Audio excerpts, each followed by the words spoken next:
¿Qué tal? ¿Cómo le va? Bienvenidos a esta nueva edición de Diálogo Político, Fernando, donde vamos a tener un nuevo tema central. En este caso, vamos a comenzar a analizar la situación de los jubilados desde 1983 hasta la fecha. Bloque parlamentario con el diputado nacional Eric Calcaño. ¿Cuál es el origen, cuál fue el origen de la deuda externa argentina? Y el otro tema central, los ya candidatos a presidente de la República. Quédese con nosotros porque después de la presentación de este video vamos a comenzar a analizar con distintos invitados cómo le fue a los jubilados desde 1983 hasta nuestros días.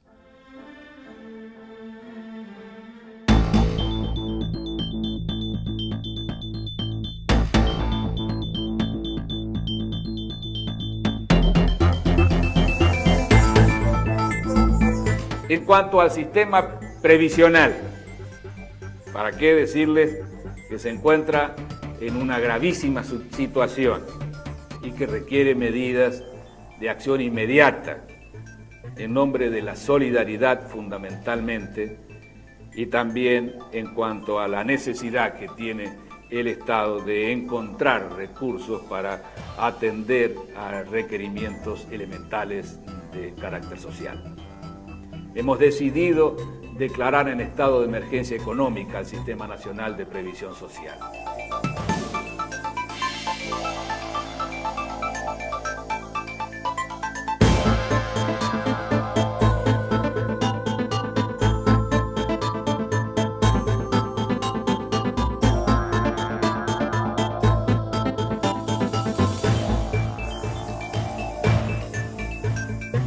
Digo que el miércoles otra vez acá la lucha. No abandonen, que yo no voy a abandonar tampoco. Él aportaba como aportó su esposo.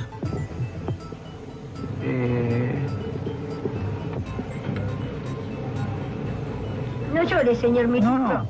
No llore, tenga fuerza para defender su padre y todo. No llore. No, yo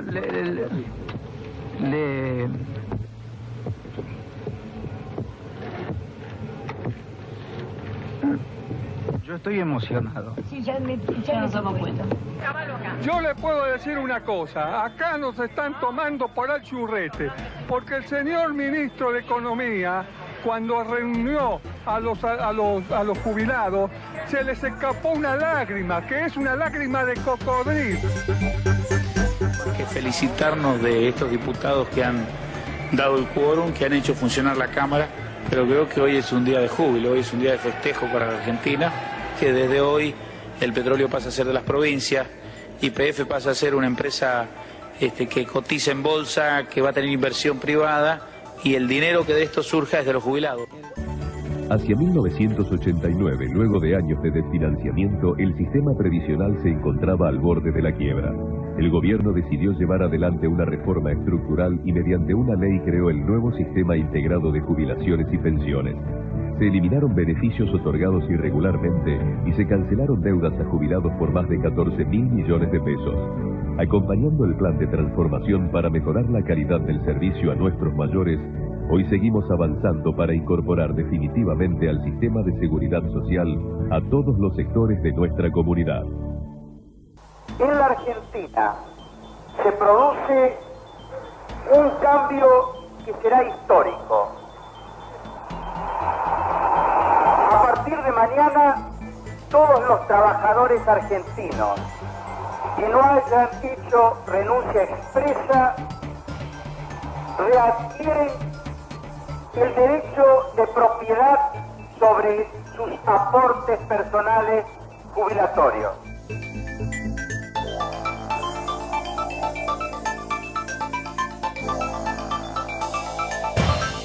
El gobierno no darle trabajo a la gente, al bajarle el sueldo a los jubilados. Estamos poniendo esta regla tan firme, durísima, pero creemos que lo tenemos que hacer.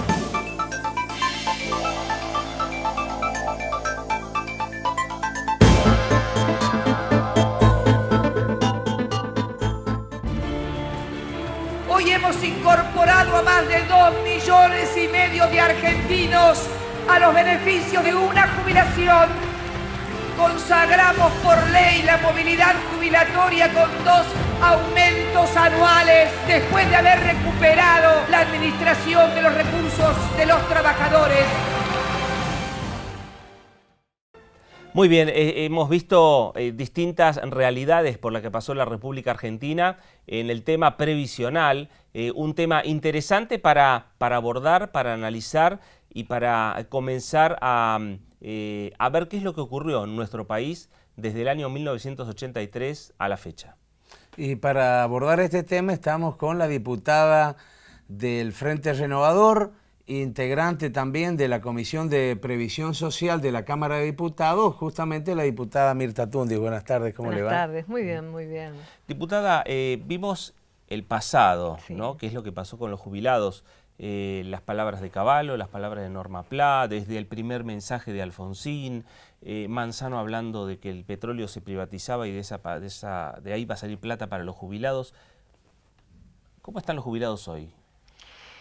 Bueno, los jubilados tienen más derechos hoy. Hay que reconocer que hubo una inclusión importante a partir del año 2005, cuando sale la primera moratoria, que realmente la propone Sergio Massa con Néstor Kirchner, y le gustó mucho en ese momento a Néstor Kirchner el tema de la inclusión, y obviamente continúa hasta la fecha con el actual director ejecutivo, ¿no? Que la inclusión terminaría el 18 de septiembre del año próximo, cuando termina la moratoria que se amplió, pero tienen más derecho en el sentido de que pueden incluirse, que hay 2 veces al año movilidad, que nace esta movilidad a través de un fallo que es Badaro, porque no se cumplía con las movilidades que exigía su sentencia, y en el 2002 ya se comenzaron a dar aumento a los trabajadores en actividad, y resulta ser que a él no le respetaban la sentencia, entonces volvió a hacer juicio y la Corte dice, bueno, que el Congreso dicte una ley. Y este gobierno está cumpliendo con esa ley.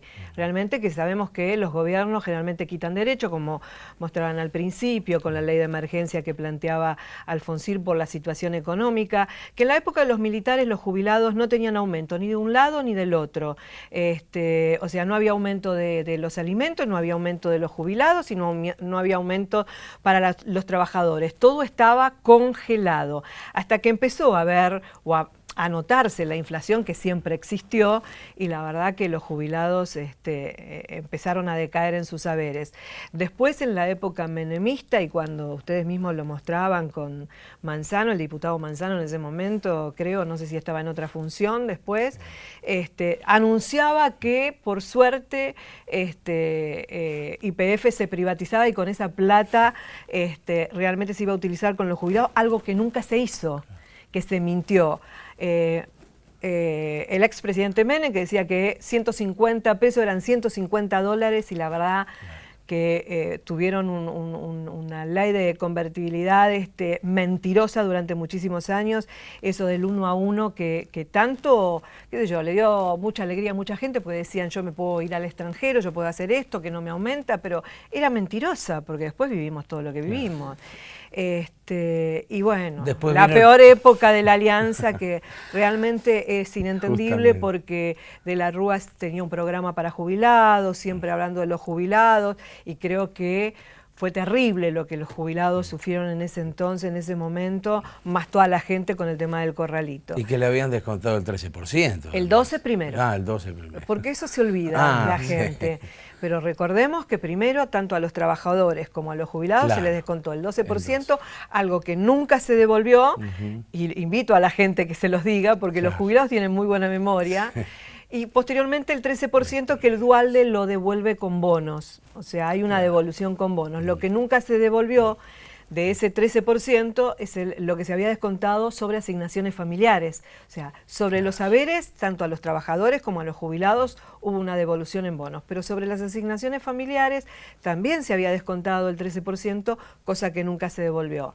Obviamente se empieza a ver una reactivación de los jubilados, pero no mucha, porque la verdad que a partir de 2003 comienzan los aumentos para todos los jubilados del haber mínimo.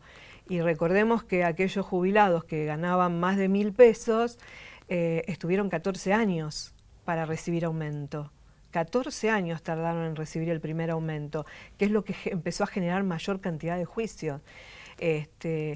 En ese momento Sergio Massa era el director ejecutivo de ANSES, era una crítica que yo siempre le hacía, a pesar de que estoy con él, y muchas veces él lo reconoce que fui muy crítica en su gestión, pero le decía, ¿por qué solamente a unos? Porque esto va a generar diferencias y presentaciones judiciales. Dice, porque venimos de un desastre y tenemos que acomodar a los que menos tienen. Bueno, era entendible sacar al que ganaba 150 pesos, porque ya no eran más 150 dólares. Tenían que ir acomodándolos, pero ¿qué pasa? Y ya había estado la experiencia de tocar unas jubilaciones y aumentar algunas y otras no. Obviamente, y esto generaba más juicio. Por eso es que siempre nosotros, los que vivimos del lado periodístico en ese momento, yo hasta el 2013 estuve en el canal, y bueno, yo viví esa historia porque yo me formé en las cajas de jubilaciones en el año 79, o sea que pasé de los militares a la democracia. Algo de la historia de los jubilados uno conoce y siempre atendiendo público.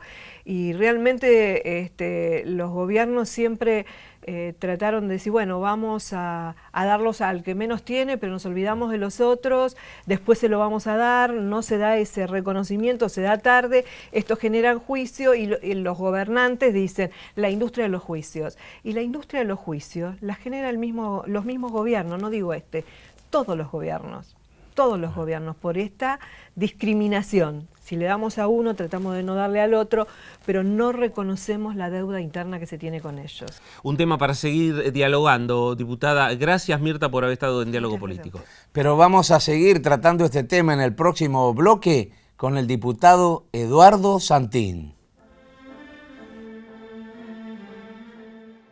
Bueno, vamos a continuar entonces dialogando sobre el tema que es el principal de nuestro programa de hoy, que son los jubilados. ¿Cómo le ha ido a los jubilados desde 1983 hasta nuestros días? Y para ello, en la continuidad de esta charla, tenemos al diputado Eduardo Santín, que es vicepresidente de la Comisión de Previsión Social de la Cámara de Diputados. ¿Cómo le va? ¿Qué tal? ¿Cómo andas? Bienvenido. Muy bien, todo. Bueno, diputado, ahí estábamos y hemos visto la historia que ha pasado desde el 83 a la fecha sobre el tema jubilados. Han hablado desde Alfonsín, Menem, los diferentes presidentes que tuvo la República Argentina. ¿Y cómo están los jubilados, en definitiva? Bueno, comparando la historia del sistema jubilatorio argentino, yo diría que es posiblemente su mejor momento. Yo viví con mis abuelas, digamos, desde que nací. Mis abuelas eran jubiladas y pensionadas y ambas se quejaban fuertemente de la jubilación. Así que, digo, siempre uno gana menos de lo que imagina que tiene que ganar. Pero, ¿por qué yo digo que es el mejor momento? Porque hoy está cubierto entre el 97 y el 98% de los mayores tienen una prestación. Y esto, en principio, da dignidad. Es decir, el hecho de que alguien pueda todos los meses recibir una prestación en el momento más difícil de la vida, porque la realidad es que cuando uno llega a adulto mayor, es complejo, digamos, volver a empezar. Es decir, hay momentos en la vida que uno dice, bueno, esto me fue mal, vuelvo a empezar. A esa edad no se vuelve a empezar. Y cuando uno no tiene la dignidad de tener recursos propios, tiene que depender de sus hijos, de los vecinos o de la comunidad. Entonces, por lo tanto, que el 97% de nuestros adultos hoy estén cubiertos está fantástico. Digamos, somos casi ejemplo en América, no en América Latina, sino casi ejemplo en América. Digamos, en igualdad de condiciones con Canadá, que en definitiva era, digamos, modelo de seguridad social en nuestra región. Así que, digo, desde ahí, bien. Si uno lo dice desde el haber, y bueno, es decir, el haber no es lo que todo el mundo quiere, pero digo, porque hoy seguramente un jubilado que gana 3.800 y que va a ganar 4.800 a partir de septiembre, es decir, digamos, me esté mirando y diga, a mí no me alcanza para vivir. Esto es posiblemente cierto. Es decir, la realidad es que el primer dato es que los sueldos en la Argentina son muy bajos. porque cuando nosotros tenemos un salario mínimo vital y móvil, que en enero del año que viene va a ser de 6.000 pesos, es decir, no puede ser las jubilaciones ser de 8.000. Este es el tema. Digo, nosotros tenemos una economía donde los salarios son todavía muy bajos. Entonces, para tener una mejor calidad de vida, tiene que toda la economía crecer. En la medida que los salarios sean mejores, en definitiva, es decir, la posibilidad de los jubilados de estar mejor va a ser redonda. Para que los salarios sean mejores, nosotros tenemos que tener pleno empleo. Es decir, porque la desocupación es el mecanismo que hace bajar los salarios. Entonces, por lo tanto, en la medida que haya más empleo y esté garantizado que todos los trabajadores, es decir, puedan estar en el sistema, es decir, las jubilaciones van a ser mejores. Porque no hay milagro para esto. Es decir, pero también hay que sacar de la cabeza esta cosa de que el sistema jubilatorio es un sistema, digamos, de seguro. Porque yo aporto, tengo derechos. La realidad es que la seguridad social es un derecho ciudadano, porque es difícil encontrar a alguien en la ciudadanía que no haya trabajado nunca. Es decir, la diferencia es que algunos tenemos la suerte de tener trabajos de primera o de segunda y tener aportes, y otros de tener trabajo de tercera, de cuarta, de quinta y no tener aportes nunca. Otro de los aportes que ha hecho el gobierno actual ha sido la movilidad social. La movilidad jubilatoria, pero además las moratorias previsionales. Claro, digo, pues bueno, la moratoria lo que ha permitido en la práctica es esto, tener universalidad. Es decir, hoy el sistema previsional argentino es universal. Digo, es decir, si alguien no tiene acceso es porque casi no quiere, digamos. Porque no le interesa, porque tiene otra forma de vivir o porque no se enteró. Pero la realidad es que cuando queda un 2% de ciudadanos que no está cubierto, es porque, bueno, digamos, en definitiva ya casi voluntad personal y no voluntad del Estado. La movilidad es un tema importante, digamos, esto permite, porque aparte es importante la fórmula de la movilidad. Es decir, la movilidad está ligada a cómo se modifican los salarios, y esto es cómo los activos pelean en las paritarias. Entonces, por lo tanto, la pelea de los activos en la paritaria se trasladan a los jubilados, y esto, digamos, son los activos los que terminan peleando por los jubilados, lo cual está muy bueno eso, porque los jubilados en general no tienen paritaria propia. Y la segunda parte de la movilidad, que es la otra mitad, está ligada a la recaudación. Y esto quiere decir que si el país crece, los jubilados forman parte de ese crecimiento. Y esto es un dato no menor. Digo, por eso el aumento de las jubilaciones desde el 2009 a la fecha, que es que está la ley de movilidad, ha permitido que las jubilaciones crecieran más que el índice salarial, porque algunos discutían, cuando se discutió la movilidad, que había que ajustarlo por índice salarial. Y la realidad, algunos entendíamos, porque habíamos presentado proyectos sobre esto, es decir, en esta combinación, que había que ligar la economía, porque si no uno nunca participa del crecimiento de la economía. Es decir, siempre participa de cuando la economía se va para abajo, entonces se queda con menos. Pero cuando la economía crece, es decir, la realidad la economía es importante y el crecimiento de la economía es importante cuando a la gente le va mejor. Entonces, digo, lo importante es que en ese crecimiento de la economía la gente tenga participación. Entonces, ahí van a estar los desafíos de un futuro gobierno, sea quien sea el futuro presidente. Bueno, digo, es un dato no menor. Digo, el hecho de que esto esté por ley me parece que consolida un derecho. Claro. Entonces, cuando los argentinos vamos conquistando colinas, que son los derechos que vamos, llegando, bueno, ya tomamos esa colina.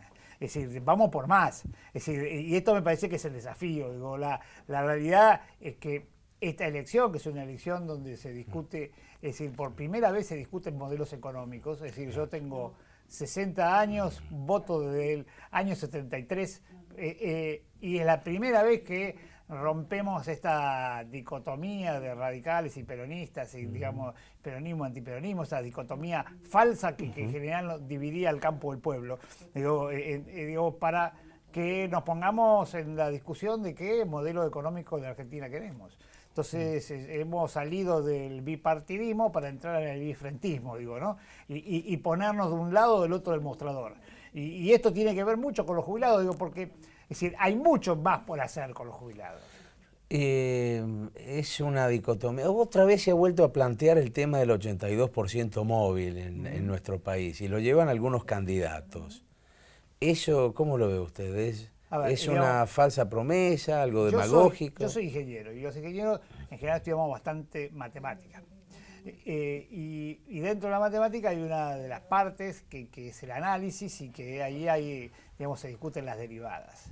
Las derivadas, es decir, ¿qué es lo que tienden? Es decir, en general tienden a, ¿no? Si uno tiene que tender a que la jubilación sea lo más alta posible, siempre tiene que tender a eso. Es decir, lo ideal que sería que uno se vaya del sistema de trabajador activo al sistema pasivo ganando lo mismo.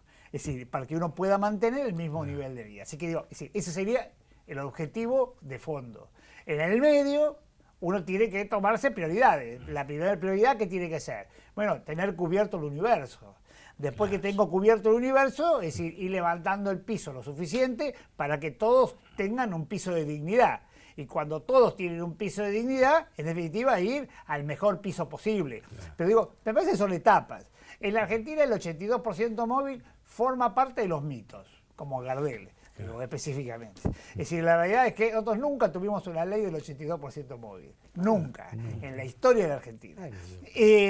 Es decir, y siempre venimos con el 82% móvil, desde la tuerca, digamos, desde que los que somos más viejos, digo, es decir, tocaban el bombo y decían, ¿se acuerdan? Vamos por el 82%. ¿Y de dónde salió móvil? ese mito? Digo, forma parte de los mitos. Es decir, y la realidad es que acá hubo regímenes especiales que tienen ese tipo de mecanismo. Es decir, los docentes tienen el 82% móvil, los jueces tienen el 82% móvil, el personal de Cancillería, los investigadores y los científicos. Que son regímenes que, bueno, se han privilegiado desde ese lugar. Pero nunca hubo un sistema de 82% móvil específicamente para los trabajadores normales. ¿Por qué? Porque aparte es muy difícil tener un régimen de esas características. Porque como uno, digamos, mantiene la relación entre el activo y el pasivo de una fábrica privada. Es decir, eso, digamos, una cosa es de un trabajador del Estado, que uno puede mantener la categoría, en una empresa privada más complejo. Pero digo, este tipo de mecanismo, el 82, yo creo que hay que tender al 100. Digo, eso es lo que, hacia eso hay que tender. Lo que me parece que hay que usar etapas. En la medida que uno vaya distribuyendo parte de la riqueza entre la gente, porque el tema no es que la Argentina crezca y se desarrolle, sino que la gente pueda participar de ese crecimiento y ese desarrollo. Digo, en la época de Menem, la Argentina crecía fenomenalmente, claro, y la plata se quedaba en 4 o 5. El otro día me decía uno, che, mirá la cola que hay en el banco, no se puede ir al banco. Bueno, ¿sabés qué pasa? Antes al banco iban 3 y se llevaban todo. Ahora al banco van un montón de gente, es decir, a la cual se distribuye parte de la riqueza y por lo tanto hay colas en los bancos. Está bueno eso, digo, debería haber más bancos, debería haber más sucursales. Pero la realidad, claro, es que hay más gente que va al banco a buscar plata. Digo, antes se la llevaban 2 o 3 y bueno, claro, es decir, no había colas en los bancos. Entonces, es decir, esto está bueno que la gente participe de la distribución de la riqueza. Y hay que entender, digo, está fantástico lo que digo, que para hacer eso, por ejemplo, no se puede hacer eso, bajar el impuesto a la ganancia, es decir que voy a bajar las retenciones, porque es incongruente. Es decir, yo para decidir qué voy a hacer para distribuir riqueza, tengo que en definitiva apropiarme de otra parte de la riqueza, porque si no, no tengo riqueza para repartir. Bueno, esto es el debate y me parece que está bueno este debate en la Argentina porque genera disparadores y a mí me llena de alegría que en la Argentina discutamos sobre esto y no solamente sobre imágenes, ¿no? Claro. Diputado Santín, gracias por haber participado en Diálogo Político. Recuerde que puede comunicarse con nosotros a través del correo electrónico dialogopolitico@hotmail.com, pero también estamos en Facebook, en Diálogo Político y también en Twitter, Político Diálogo. En el próximo bloque, después del corte, vamos a comenzar a dialogar con quienes ya se han convertido en los candidatos presidenciales para las elecciones generales del 25 de octubre. Días pasados hablamos con varios precandidatos a presidente de la República Argentina. Hoy ya hablamos con los candidatos y vamos a felicitar a Nicolás del Caño, Daniel. Sí, por supuesto, porque logró el objetivo de pasar las PASO. Fue a internas con Jorge Altamira, logró imponerse las PASO y hoy es el candidato, el único candidato de la izquierda que va a competir en las elecciones del 25 de octubre. ¿Qué tal? Buenas tardes. ¿Qué tal? Buenas tardes. ¿Cómo están ustedes? Bien, Nicolás, ahora, ¿cuál es el desafío? Porque hace pocos años era el desafío llegar al 1,5 y superar las PASO. Ahora ya eso ustedes ya lo dan por descontado y ahora el objetivo es llegar al 1.000.000 de votos.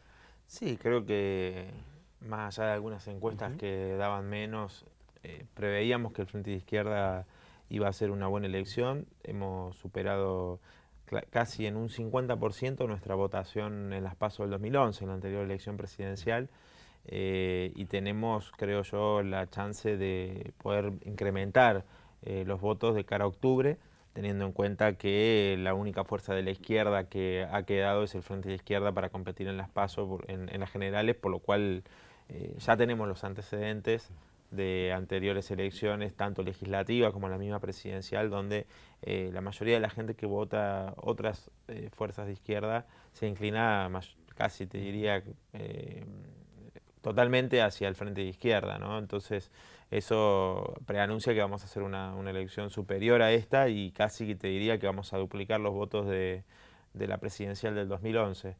Y nuestro objetivo va a ser claramente tener una bancada más grande que la que tenemos hoy en la Cámara de Diputados. Tenemos la posibilidad de disputar en importantes distritos, en la provincia de Buenos Aires seguramente, ¿no? Podemos, según qué caudal electoral tengamos, puede ingresar 1 o 2 diputados por la provincia de Buenos Aires. También en la capital federal hicimos una muy buena elección, tenemos chance allí, en la provincia de Mendoza, en mi provincia, donde el Frente de Izquierda obtuvo un 9% de los votos en la elección presidencial. Creo que no ha habido en ninguna elección presidencial que en alguna provincia una fuerza de la izquierda clasista haya tenido tanta cantidad de votos. Y bueno, allí tenemos la posibilidad con mi compañera Noelia Barbeito de pelear nuevamente, como lo hicimos en el 2013, por una banca en el Congreso. Y en la provincia de Córdoba, que tengamos en cuenta que ya hubo el antecedente donde nos quitaron la banca, hubo una denuncia fuerte de fraude en aquel momento en el 2013, ¿no? Así que también tenemos la chance de pelear ahí. Y en la provincia de Santa Fe, creo que más allá de que los votos que obtuvimos nos faltaría todavía bastante, pero hay una fuerte crisis del socialismo y creo que la figura de mi compañero Octavio Cribaro como referente de la izquierda, que es la única fuerza de izquierda que ahora queda en la elección, puede realmente hacer una elección que multiplique lo que obtuvimos el día domingo y también disputar una banca, ¿no? Bueno, superó en las PASO a Jorge Altamira, que era candidato desde 1983. ¿Está contento con eso, con ese resultado? ¿Qué va a ofrecerle ahora a la gente de la izquierda?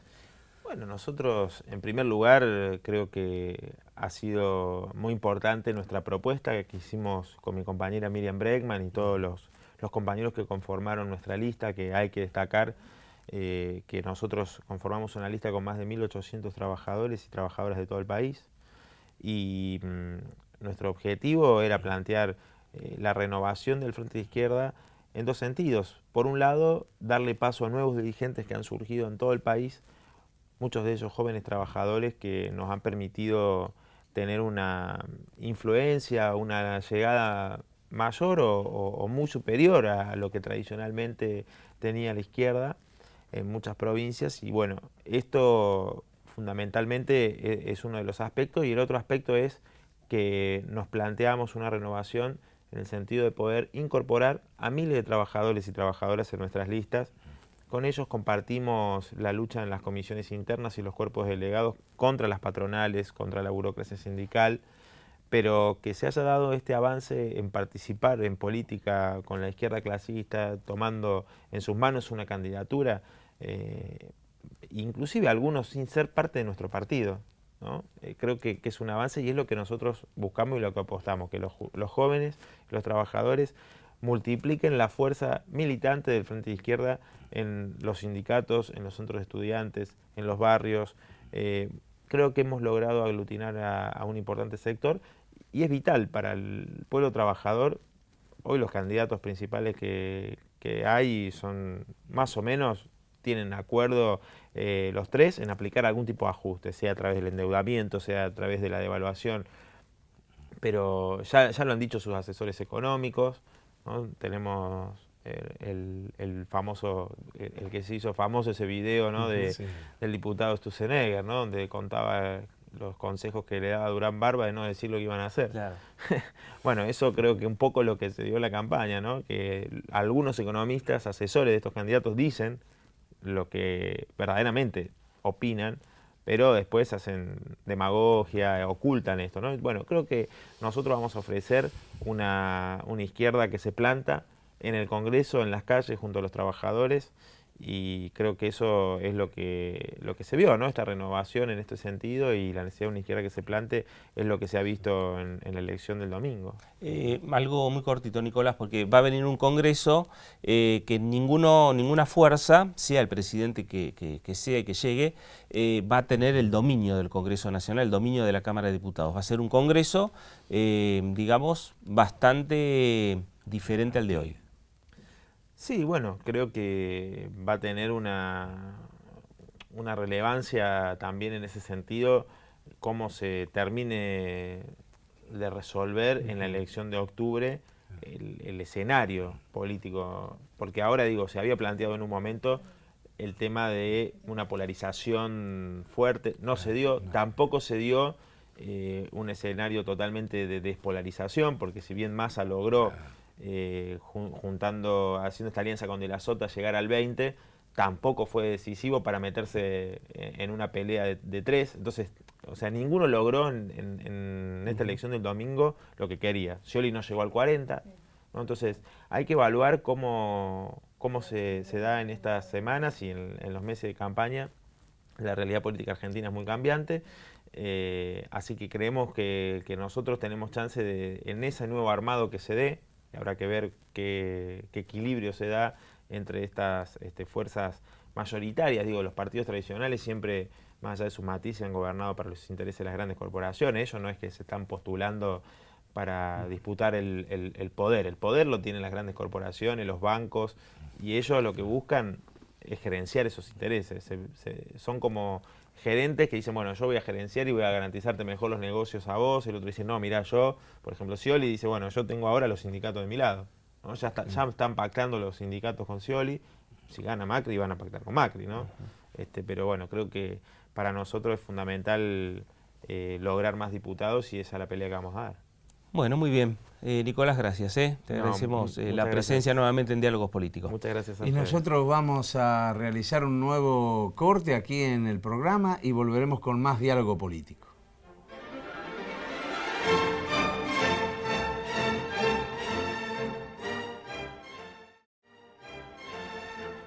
Último bloque de Diálogo Político. Vamos a analizar y podremos llegar a saber los orígenes de la deuda externa que tiene la República Argentina, todo lo que ha pasado en los últimos años y qué es lo que pasó y por qué nos endeudamos tanto y por qué estamos en la situación que estamos en el día de hoy.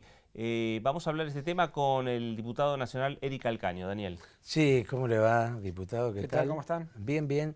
¿Cuál es el objetivo de esta comisión que usted preside aquí en la Cámara? Bien, la comisión fue creada por la Ley de Pago Soberano, que en su artículo 12 establece esta comisión bicameral de 8 diputados y 8 senadores con 3 objetivos. El primer objetivo es investigar el origen y el desarrollo de la deuda externa argentina desde el 24 de marzo de 1976, con sus negociaciones, renegociaciones, canjes, megacanjes, las tasas que se pagaron, sirve de hacer un poco toda la anatomía de la deuda externa y analizar también la fisiología, es decir, cómo funcionó, para qué sirvió, de qué modo se utilizó ese endeudamiento gigantesco, puesto que en el marzo del 76 la deuda era de 7.500 millones de dólares, después con la democracia en 1983 era de 43.000 millones, ahí durante la época de Alfonsín esa deuda crece de modo vegetativo, se toma deuda para pagar deuda, llega a unos 59.000 millones en el 90-91, pega un salto a 160.000 millones en el 2000-2001, luego crece aún más a 190.000 millones con todo lo que fue la caída de la convertibilidad. Después vienen las renegociaciones exitosas que empieza Néstor Kirchner y después sigue Cristina. Eso permite una quita de 65.000 millones más o menos de dólares de deuda externa, algo inédito en la historia financiera mundial. Y ahora, bueno, cómo viene la política de desendeudamiento, contrariamente a la política de endeudamiento, lo que nos permitió hacer todo lo que hicimos estos 12 años, y seguiremos haciendo los próximos 12, y luego toda la cuestión de saber qué tipo de responsabilidades jugaron allí. Ese es un objetivo. Es lo que, como ustedes ven, es prácticamente muy vasto. El segundo objetivo es muy interesante desde el punto de vista político, que es la investigación acerca del rol de los fondos buitres de la Argentina Task Force, que no nos gustan mucho las Task Force a los argentinos, así que combatimos a la que tenemos más cerca. En este caso, esta Task Force de los fondos buitres, que es lo que hacen fuera del país, pero también adentro. Es una cuestión que es extremadamente importante. Y por último, la comisión establece tiene entre sus funciones algo muy importante que nuestro gobierno ha logrado jerarquizar al Parlamento y a la actividad parlamentaria a través del ejercicio de hacer el seguimiento de todos los pagos que realiza el Poder Ejecutivo. Entonces, esos son esencialmente los tres objetivos que tiene, con la manda de la ley que nos indica que para octubre vamos a tener que presentar un informe. Y ese informe creo que va a ser el primero de toda una larga serie, porque esto es un trabajo realmente enciclopédico, por suerte. Mientras usted nombraba algunos momentos históricos de la Argentina, desde el 76 a la fecha, a mí me sonaban los nombres de Plan Brady, de canje, de megacanje. Bueno, esos son también elementos que vamos a tener que estudiar. Primero, la deuda que se toma durante la dictadura militar es una deuda que sirve para pagar evasión de capitales. Recordemos que en ese momento estaba la tablita de Martínez de Oz, altas tasas de interés en pesos, valía la pena traer dólares, cambiarlos a pesos, especular, volver a cambiarlos a dólares, fugarlos. El comportamiento de la clase dirigente modelo 1976, que aún sufrimos, y no fue una deuda que se contrajo para aumentar la productividad o la infraestructura del país. Entonces ahí ya hay una serie de responsabilidades que ver. Luego está la nacionalización de la deuda externa, que se hace en 1982 con varios presidentes del Banco Central, entre los cuales Cavallo. Entonces se nacionalizan los pasivos. Entonces, perfecto, yo hice toda la bicicleta y además ahora es ese momento especial de transferencia de dinero de un lado para otro que privatiza las ganancias y socializa las pérdidas. Ese es el modelo liberal para la Argentina. ¿No? Y pasarle a hacer los buenos negocios, mandar la plata afuera y que la pague el pueblo argentino. Luego, con Alfonsín ya empieza a haber una serie de negociaciones y renegociaciones y, como decía, se toma deuda para pagar deuda. No hay un crecimiento exponencial. Pero la deuda del gobierno militar sirvió para financiar evasión de capitales, para pagar las nuevas tasas de interés que después del 80 Estados Unidos aumentó fuertemente y también para la compra de armas. Entonces esos fueron los componentes de ese endeudamiento que ha sido muy estudiado gracias a la causa Olmos, cuyo lugar natural va a ser el seno de esta comisión y donde el juez Ballesteros relevó 477 irregularidades. Todo eso prescribió, pero resulta que si entre esas 477 delitos hay algunos que sean de lesa humanidad, entonces no hay prescripción.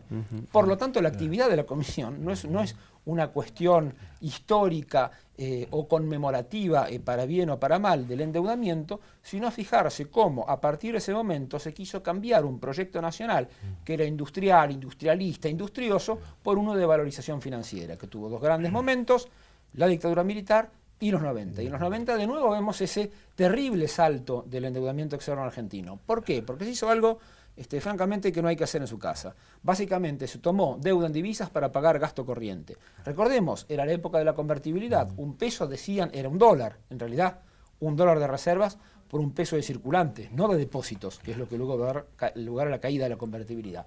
Pero, como con ese sistema, con ese hard peg, digamos, cuando la Argentina crecía, había un agujero por la avalancha importadora. Cuando la Argentina estaba en recesión, había un agujero por el déficit fiscal. La convertibilidad no podía vivir con ninguno de esos agujeros, por lo tanto se taparon con venta de los activos públicos, de triste memoria, y con endeudamiento externo. Entonces ahí de nuevo hay un sistema Ponzi que se establece prácticamente, que llega un momento en que el acreedor dice, ¿y este con qué me va a pagar? Y ese es el fin de la convertibilidad. Claro. La Argentina no salió de la convertibilidad, si siquiera la echaron a patadas. Por eso tuvimos una devaluación no programada y un incumplimiento no querido. Y sobre esa base, Néstor Kirchner, con solo 22% de los sufragios en las elecciones, establece esa renegociación sobre la base de que los muertos no pagan. Claro, y lleva ese problema de la economía a la política. Y lo resuelve desde la política, luego con una instrumentación técnica. Un verdadero ejemplo de hombre de Estado. Siempre quisieron instalar la idea de que cada vez que se iba renegociando la deuda, se iba consolidando. Es que es como no volver, no se puede revisar porque ya está consolidada la deuda. Pasó con el megacanje, con los planes Brady. Sí, ahí también hay dos cosas. Una es la falta de registros de la época de los militares y también de otras épocas posteriores, en los cuales no se registraba a quién le debíamos, y cuando se hacen los primeros planes de reestructuración, se les pide a los acreedores que digan cuánto les debemos. Una situación realmente siniestra. Después también, creo que fue en el año 96, se detiene la investigación que ya el propio Banco Central venía haciendo sobre el tema de la deuda. Por lo tanto, es que no se trata solo de una deuda externa, sino de una multitud de deudas con una enorme cantidad de acreedores. Y lo que nosotros tenemos que hacer es analizar deuda por deuda, acreedor por acreedor, para que eso no solo deje de ser un gravoso para la economía argentina, en el sentido de que sigan saliendo recursos al exterior, sino que terminar con la influencia política de la deuda, que ya viene desde Rivadavia, etcétera, etcétera. Porque al final la deuda externa obró como una cuestión de poder interno. Si usted no hace la política que yo le digo, no le mando plata. Y el Fondo Monetario no era más que el comité económico de los acreedores, así como en la Argentina solo se buscaba, dejo Alfonsín de lado, solo se buscaba tener a un comité político que fuera el que asegurara las condiciones del pago, mientras nuestra clase dirigente fugaba alegremente divisas. ¿Quiénes pueden dar información? Por un lado, el presidente del Banco Central o el actual ministro de Economía, Kicillof.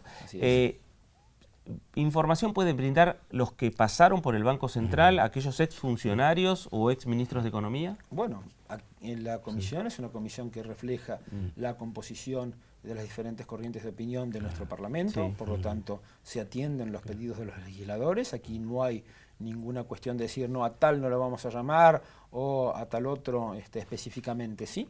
¿Acaso a mí me toca como presidente de la comisión del Frente para la Victoria, Partido Justicialista, asegurar también no solo la pluralidad en los debates, sino que puedan ser invitados a presentarse ante la comisión todos los funcionarios o exfuncionarios que los legisladores consideren útil.